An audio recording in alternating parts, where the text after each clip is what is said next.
याद कीजिए, बचपन में जब हम पढ़ना लिखना सीखते थे, वो दिन कैसे थे? हर एक अक्षर को पहचानने की खुशी, हर कहानी में खो जाने का वो जादू, क्या कमाल का एहसास था, है ना? वो सफर हम सबने तय किया है। तो चलिए आज इसी पढ़ने की आदत पर दोबारा गौर करते हैं।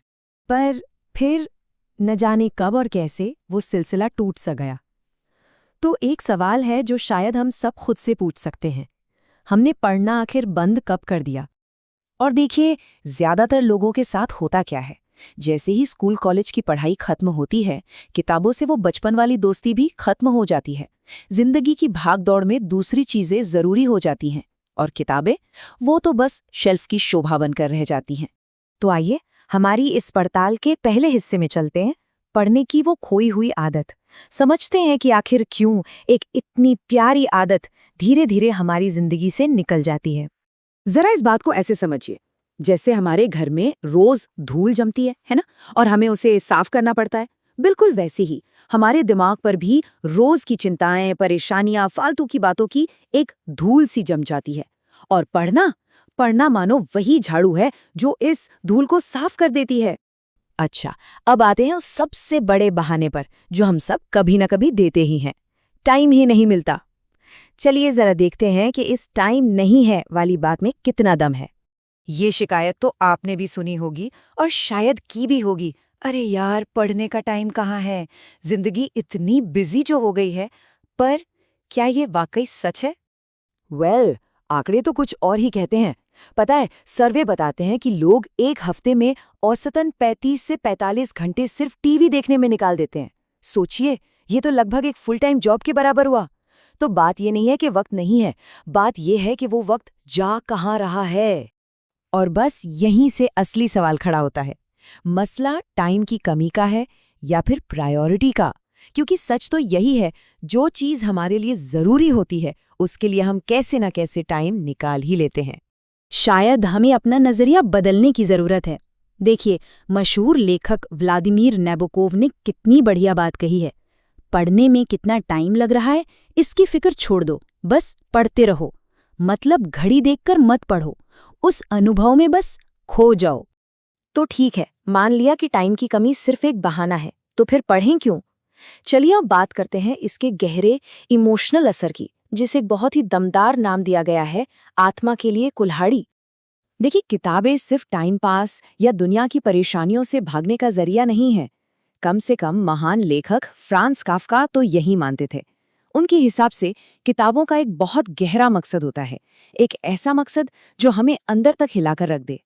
और ये रही काफ्का की वो जबरदस्त बात, एक किताब को हमारे अंदर जमे हुए समंदर के लिए कुल्हाड़ी का काम करना चाहिए।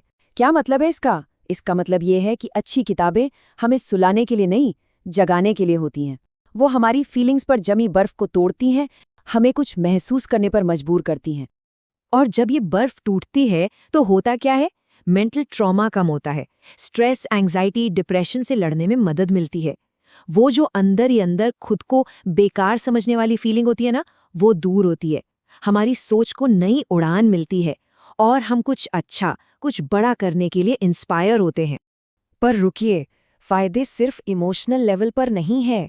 पढ़ना तो हमारे दिमाग के लिए एक बेहतरीन जिम है, एक ऐसी कसरत जो दिमाग को शार्प और एक्टिव रखती है। और ये कसरत होती कैसे है?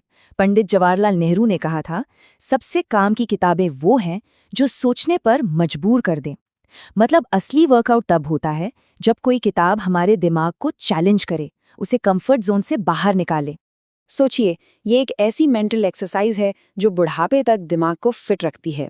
ये हमारी सारी सेंसेस को एक्टिव कर देती है, दुनिया में क्या नया हो रहा है उससे हमें अपडेट रखती है। और सबसे बड़ी बात, किसी की जिंदगी भर का अनुभव हमें कुछ ही घंटों में मिल जाता है। इस पूरे अनुभव को पंडित श्रीराम शर्मा आचार्य ने कितने खूबसूरत तरीके से बताया है। वो कहते हैं, अच्छी किताबें तो जिंदा देवताओं जैसी हैं जिनकी पूजा करते ही, यानी जिन्हें पढ़ते ही रोशनी और खुशी मिलती है। मतलब ज्ञान और आनंद का खजाना बस एक पन्ना पलटने की दूरी पर है। चलिए अब इस चर्चा के सबसे जरूरी और आखिरी हिस्से पर आते हैं। देखिए, सिर्फ पढ़ लेना ही काफी नहीं है। उस पढ़े हुए ज्ञान को अपनी समझ, अपनी जिंदगी का हिस्सा कैसे बनाया जाए, ये असली खेल है। महान लेखक जॉन मिल्टन ने किताबों को एक विरासत कहा है। वो कहते हैं, एक महान किताब एक महान आत्मा की अनमोल विरासत होती है। मतलब हर अच्छी किताब में किसी की पूरी जिंदगी की सीख, उसका तजुर्बा छिपा होता है। लेकिन सिर्फ इस विरासत को हासिल कर लेना काफी नहीं है। ये तो सिर्फ पहला स्टेप है। असली जादू तो इसके बाद शुरू होता है, जिसे हम कहते हैं मनन या चिंतन। ये वो प्रोसेस है जब हम पढ़ी हुई बातों पर सोचते हैं, विचार करते हैं, और इसी से वो ज्ञान सिर्फ एक इन्फॉर्मेशन नहीं रहता, बल्कि हमारी अपनी सोच, हमारे वजूद का हिस्सा बन जाता है। इसे समझने के लिए एक बहुत अच्छा उदाहरण है। जैसे खाना खाने से ही ताकत नहीं मिलती, उसे पचाने से मिलती है। ठीक उसी तरह किताबों से मिला ज्ञान भी तब तक काम का नहीं है जब तक हम उस पर मनन न करें, उसे पचाएं ना। तभी वो हमारी जिंदगी को ताकत और दिशा दे पाएगा। तो आखिर में ये सवाल हम सबके लिए है, हम अपने दिमाग को किस चीज़ से सींचना चाहते हैं, किस तरह का पोषण देना चाहते हैं? क्योंकि जैसे शरीर के लिए सही खाना चुनना ज़रूरी है, वैसे ही दिमाग के लिए सही खुराक यानी सही किताबें चुनना भी उतना ही ज़रूरी है।